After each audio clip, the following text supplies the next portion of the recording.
Assalamualaikum warahmatullahi wabarakatuh. Kami dari kelompok 1, di sini kami mau menyampaikan materi mengenai Microsoft Excel. Yuk disimak baik-baik. Sebelum masuk ke dalam materi, sini saya akan memberitahu nama-nama anggota kelompok saya. Yang pertama ada Aprilinda Yeni Yovita Lau, yang kedua ada Erna, yang ketiga ada Liana Agustina, yang keempat ada Hairuni Aidesya, dan terakhir saya sendiri yaitu Nia Novitasari. Nah, selanjutnya kita masuk ke dalam yang pertama itu ada pengertian Microsoft Excel, yang kedua sejarah Microsoft Excel, lalu yang ketiga perkembangan Microsoft Excel, dan yang terakhir ada yang keempat itu fungsi dan kegunaan Microsoft Excel. Yang pertama, pengertian Microsoft Excel. Microsoft Excel adalah sebuah program aplikasi lembar kerja spreadsheet yang dibuat dan didistribusikan oleh Microsoft Corporation untuk sistem operasi Microsoft Windows dan sistem operasi Mac. Microsoft Excel sendiri juga merupakan program aplikasi yang dikhususkan untuk pengolahan angka. Jika kita bekerja di bidang pengolahan angka, maka kita memerlukan Microsoft Excel. Lalu salah satu keunggulan Microsoft Excel adalah kelengkapan fitur formula dan functions yang lebih kita kenal dengan istilah rumus Excel. Selanjutnya yang kedua, kita masuk dalam sejarah Microsoft Excel. Pada tahun 1985, pertama kali diluncurkan Excel, lalu baru tersedialah sistem operasi Mac atau Macintosh.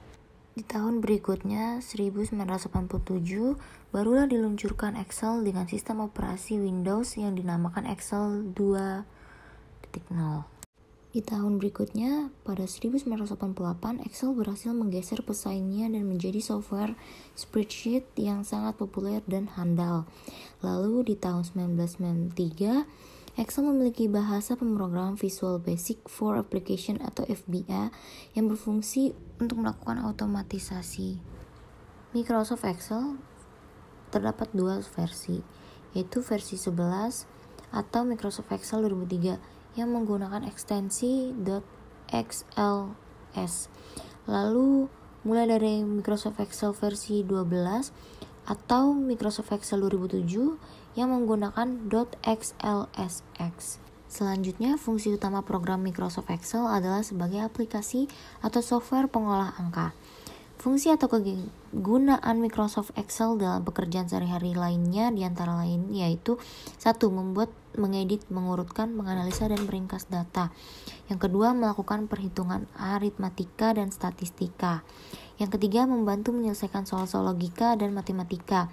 Yang keempat, membuat berbagai macam grafik dan diagram. Yang kelima, membuat catatan keuangan, anggaran, serta menyusun laporan keuangan.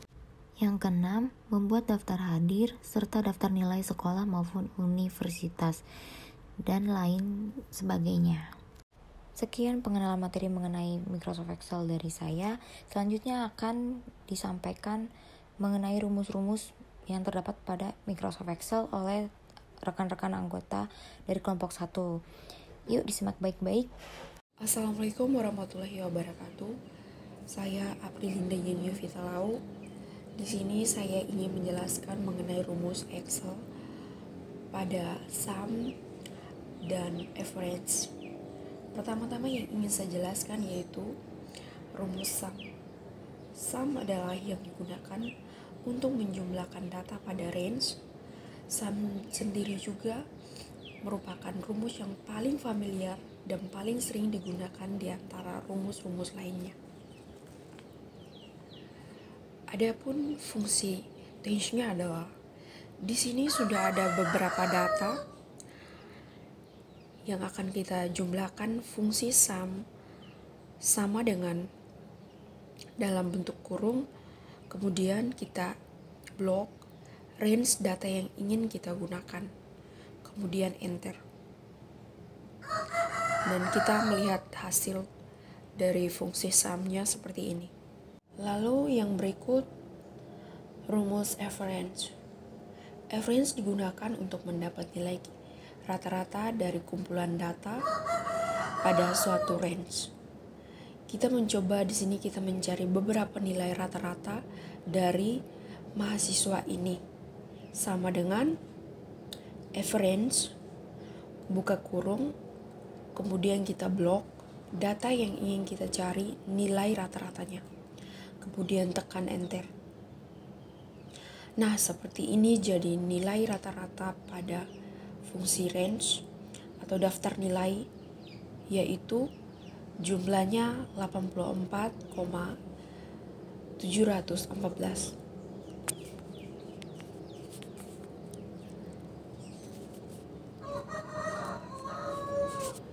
Ini bisa kita buat kan dengan menekan tombol menghilangkan angka desimal di belakang angka dengan menjadi rata-rata nilai, yaitu 84. Oke, sekian penjelasan saya mengenai rumus sum dan average pada Excel. Semoga dapat dimengerti dan dapat dipahami dengan baik. Sekian dan terima kasih. Assalamualaikum warahmatullahi wabarakatuh. Assalamualaikum warahmatullahi wabarakatuh. Saya Erna. Di sini saya akan menjelaskan salah satu rumus dari Microsoft Excel. Baik, saya akan menjelaskan tentang max dan min. Fungsi max adalah fungsi Excel yang digunakan untuk mencari nilai tertinggi dari sekumpulan data atau nilai. Untuk caranya, kita bisa menggunakan rumus sama dengan max, buka kurung, kita tarik data, kita ambil data dari mahasiswa A nilai ke-1 hingga nilai ke-4. Kemudian tutup kurung, enter. Nah, di sini kita sudah memperoleh nilai tertinggi dari mahasiswa A. Langkah selanjutnya, kita tinggal tarik rumus dari mahasiswa A hingga ke mahasiswa H. Nah, untuk keseluruhan nilai tertinggi dari masing-masing mahasiswa sudah kita peroleh. Kemudian lanjut ke nilai fungsi min. Fungsi min adalah fungsi Microsoft Excel untuk mencari nilai terendah atau nilai minimum dari sekumpulan data atau angka. Nah, untuk rumusnya kita bisa menggunakan sama dengan min, sama dengan rumus max, hanya beda di depannya saja. Sama dengan min, buka kurung, kita ambil dari data nilai mahasiswa A ke-1 hingga ke-4, kemudian tutup kurung, enter. Di sini kita sudah memperoleh nilai terendah dari nilai mahasiswa A. Kita tinggal tarik hingga nilai mahasiswa H. Tara. Nah, di sini adalah hasil nilai minimal. Nah, kita sudah berhasil menemukan nilai tertinggi dan nilai terendah dari mahasiswa di kelas 01 Sake 003. Demikian yang bisa saya jelaskan terkait rumus atau fungsi max dan min di Microsoft Excel. Semoga penjelasan saya dapat membantu. Terima kasih. Saya Liana Agustina akan menjelaskan fungsi VLOOKUP dan HLOOKUP. Nah, kita menggunakan fungsi VLOOKUP dan HLOOKUP ini saat kita akan mencari data dari tabel referensi atau data master di kolom yang lain. Nah, apa sih perbedaan dari fungsi VLOOKUP dan HLOOKUP? Fungsi VLOOKUP ini kita gunakan di saat data master atau tabel referensinya itu berbentuk vertikal ke bawah. Seperti contohnya itu di tabel referensi 1 ini. Ini dia datanya memanjang ke bawah. Sedangkan kita akan menggunakan fungsi HLOOKUP itu di saat tabel referensi atau data masternya itu bentuknya horizontal atau memanjang ke samping. Contohnya itu seperti tabel referensi kedua ini. Nah, bagaimana sih cara pengaplikasiannya? Bagaimana caranya? Maka di sini kita langsung saja kita akan mencari nama customer. Nah, mencari nama customer ini kita mempunyai data kunci dari nomor pesanan. Nah, berarti kita akan mencari nama customer di kolom referensi 1. Di kolom referensi 1 ini kita akan menggunakan rumus VLOOKUP. Nah, caranya kita langsung klik aja sama dengan VLOOKUP, buka kurung, kita klik kunci data kuncinya yaitu di B nomor 2, B2 yaitu 106. Kita titik koma. Nah, titik koma ini bisa menggunakan koma atau titik koma. sesuai dengan permintaan atau settingan di laptop masing-masing. Jadi ini nggak berpengaruh, bisa yang koma, bisa titik koma. Nah, di sini kita langsung ke tabel array. Dia meminta kita memasukkan tabel array-nya. Nah, tabel array ini kita blok dari nomor pesanan sampai dengan Bandung. Nah, jangan lupa setelah kita blok tabel referensi ini, kita klik F4.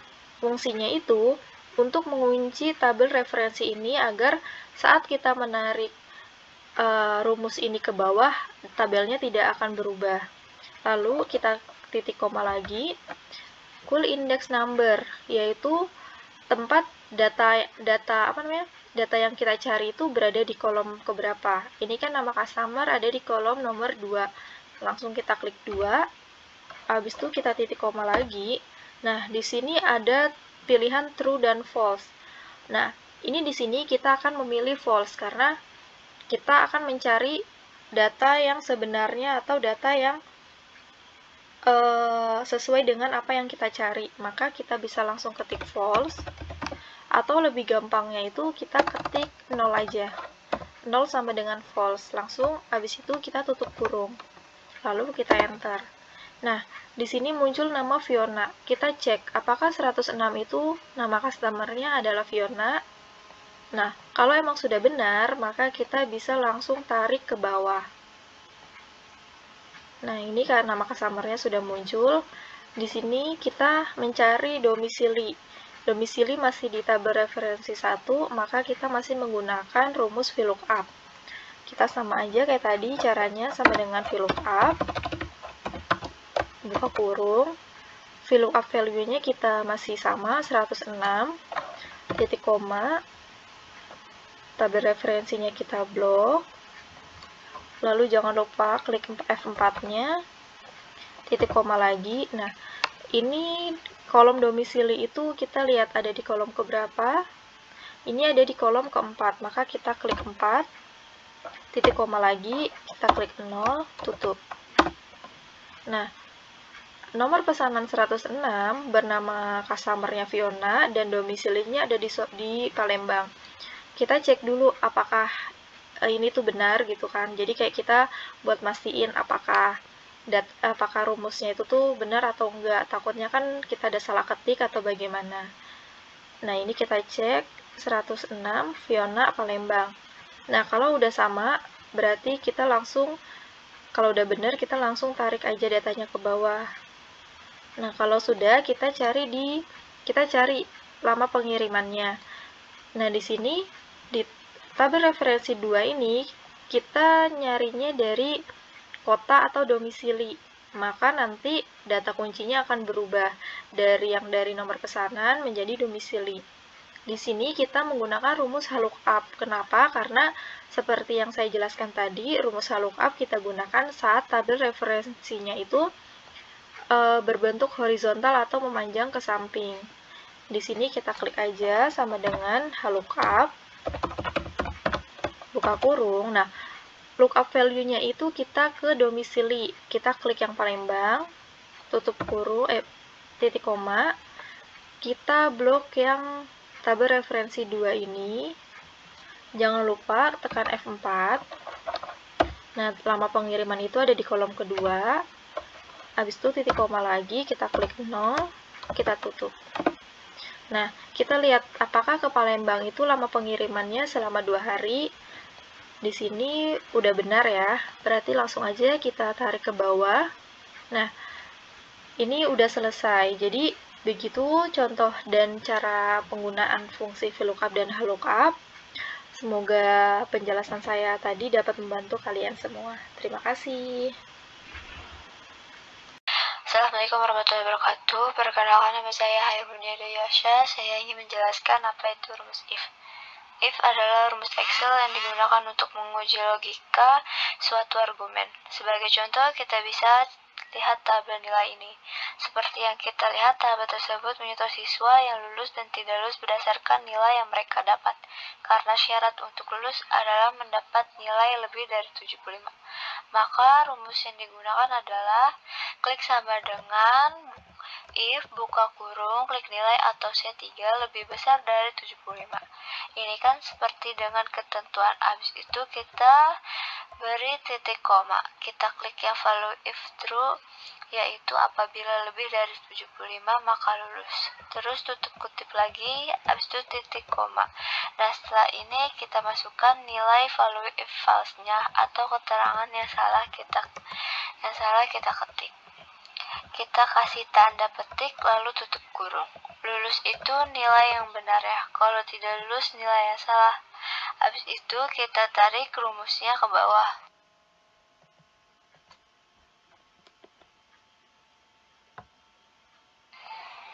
Dan begitupun sama dengan tabel siswa yang menggunakan rumus sama dengan if buka kurung klik jenis kelamin sama dengan beri tanda kutip, ketik L beri tanda kutip lagi maka laki-laki.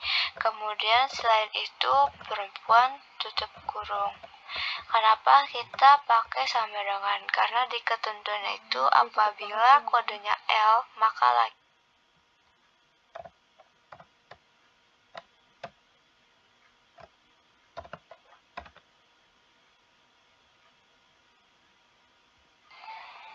Dan begitupun sama dengan tabel siswa yang menggunakan rumus sama dengan if buka kurung klik jenis kelamin sama dengan beri tanda kutip, ketik L beri tanda kutip lagi maka laki-laki. Kemudian selain itu perempuan tutup kurung. Kenapa kita pakai sama dengan? Karena di ketentuan itu apabila kodenya L maka laki-laki. Jadi kita gunakan sama dengan. Setelah ini maka kita tarik aja langsung rumusnya ke bawah. Terima kasih.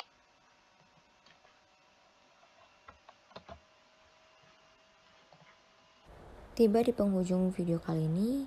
Untuk kekurangannya mohon dimaafkan. Thanks for watching. Please subscribe, like, and share sebanyak-banyak ke teman-teman kalian ya. Jangan pernah bosan sama konten-konten kita. Oh iya, jangan lupa klik tanda subscribe dan nyalain lonceng di sebelah kanan agar dapat notifikasi dari channel YouTube kami. Terima kasih. See you in next video.